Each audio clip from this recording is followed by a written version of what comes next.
What's going on, guys? It's me, the Old Man, and welcome to my updated 2016 setup video, take 3, because I've tried to record this 3 times. But, either way, I'm going to speed through it. Last 2 times I tried to do this, second time there was an interruption, first time it was just way too long and I went way too slow through the video. So this one's going to be a little bit faster, hopefully a little bit more fluid, you know what I mean? But, links for everything will be in the description down below, except for the desk, 2 lights, and my chair, because I just don't know the names of them.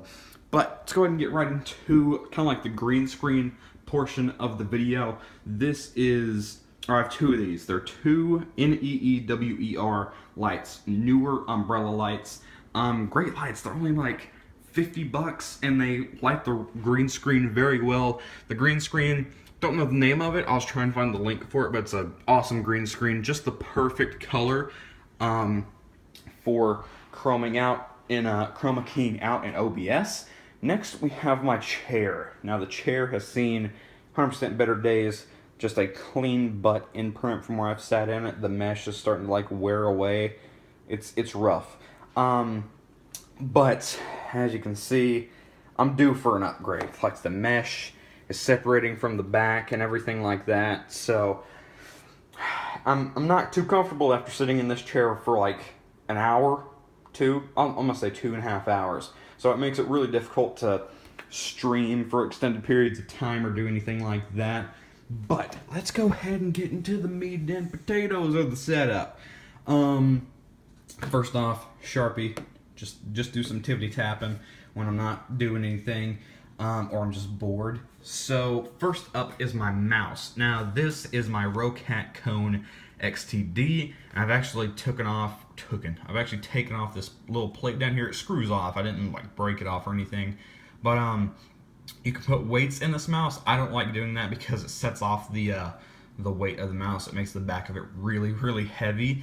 So I decided to remove that plate, and I just did that because when I moved it, it would have this slight clicking where the plate wasn't completely flush with the bottom of the mouse. So I'd move it, and when it would stop moving, it'd click just a little bit, and it was super, super annoying, and I really didn't like it. But yeah, great mouse. I have a full review of this mouse on my channel. I'll try and put a link for it in the description.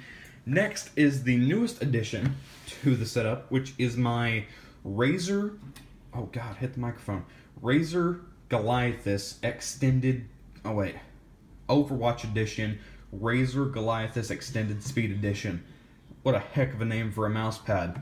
But you can see it's Razer branded, Overwatch branded, just because one thing I really like about Overwatch and Blizzard and everything like that, they don't make their branding for a game super, super obnoxious. Like, if you covered this up and it was just this logo, it would look perfectly fine. It would look like an awesome freaking mouse pad just because it has these little, like, flame, like, ember things on it, and it just looks awesome in general. But, I'd never had an extended mouse pad, and I'd actually never had a speed edition of a Razer mouse pad, so I figured, hey, why not? Looks pretty good. My other one was getting pretty dirty. And the speed edition just means that there is this, it's just a smooth surface. So it's not a, they have a control edition. It has like these little dimples in it, which makes it have more friction. But I like this one. I'm more of a cloth speed, like smooth surface mouse pad guy. So, yeah, like I said, awesome logo. Next is the keyboard and my fingers. But next is the keyboard, which is a Corsair K65 RGB. It's a little dirty. It's got some smudges on it and stuff. But this is a keyboard that it's 10 keyless, so it doesn't have a numpad. And it also uses Cherry MX red switches, which they're a linear switch, which means they don't click at all. The only noise you hear from this keyboard is the key actually bottoming out or hitting the back of the keyboard. So.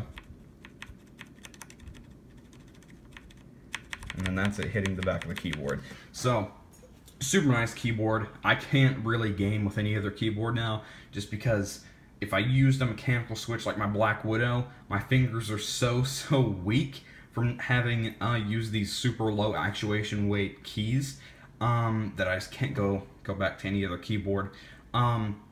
But yeah, super great keyboard, 110% would recommend it. Next is the microphone, which is a AT or an Audio Technica AT2020 XLR. Has a little XLR cable right here.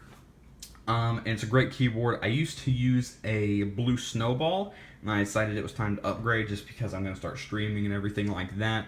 This is a newer pop filter, I think, and then this is also a newer shock mount. So try and find the links for both of those. They're both super inexpensive.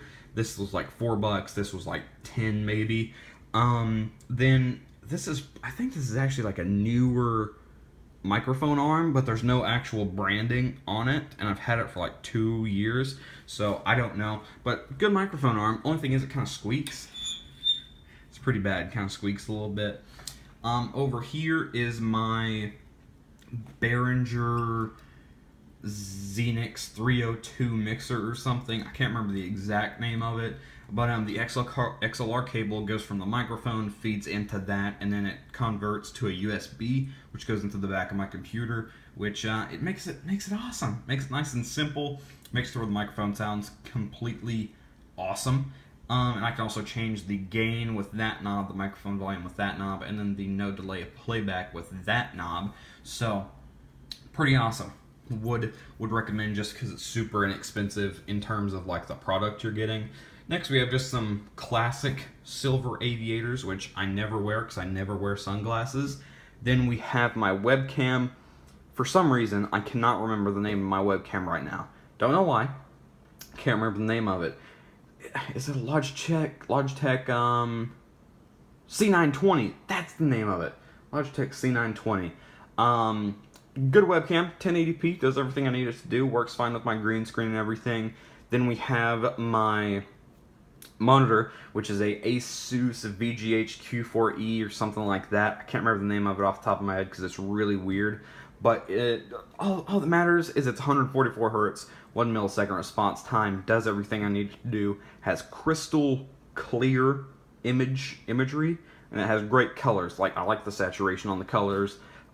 For games and stuff. Like, if you compare them side by side to this monitor, this one's way more saturated and it has deeper blacks and everything, which is what I like about it. Makes everything look a little bit more realistic.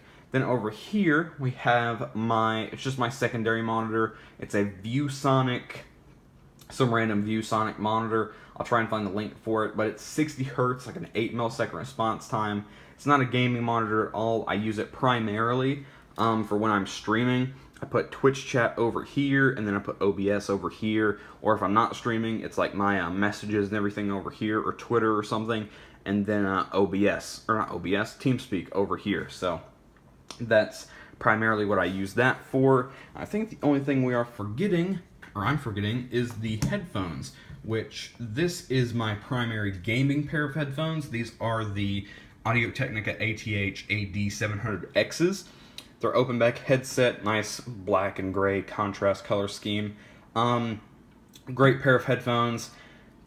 Couldn't recommend them enough. They actually make like a more gaming optimized version of these, because these aren't actually a gaming headset.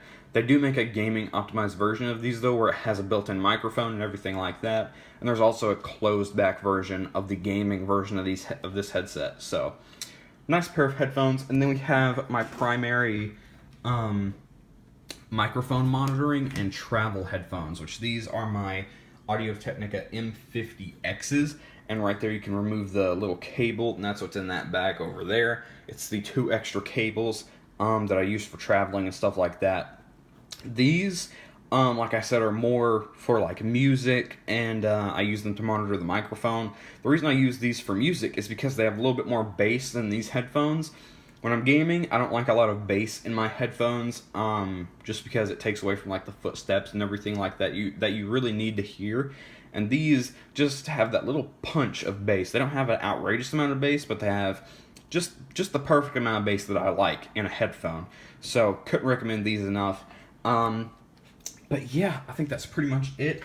The computer specs are, it's a NVIDIA GTX 770 with 4 gigabytes of video RAM. Then I have 16 gigabytes of like DDR3 RAM just for normal processes and stuff. And then I have some random Asus motherboard. I can't remember it. A 4790 i7 4790K. Wait, is it? Yeah, 4790K at 4 gigahertz with a 3 terabyte Western Digital Green Caviar hard drive. So that's pretty much all the important specs you need to know. I don't have an SSD or anything. Honestly, don't know if I'll ever upgrade to an SSD. I might sometime down the road, but at the moment, I don't see the need in it or anything like that. So yeah, thank you guys for tuning into the setup video. I hope I made this one like a better length and more fluid and everything like that. I think I got everything except for that little Logitech speaker right there. I'll try and find the link for that. I don't use it that much, but it is just a little Logitech speaker. Yeah, thank you guys for tuning in. Hopefully I didn't miss anything. If I did, be sure to comment in the comment section down below and I'll try and reply to you with the link for said item. But yeah, this has been your boy the Milkman. Peace out, stay awesome, and have a very nice day.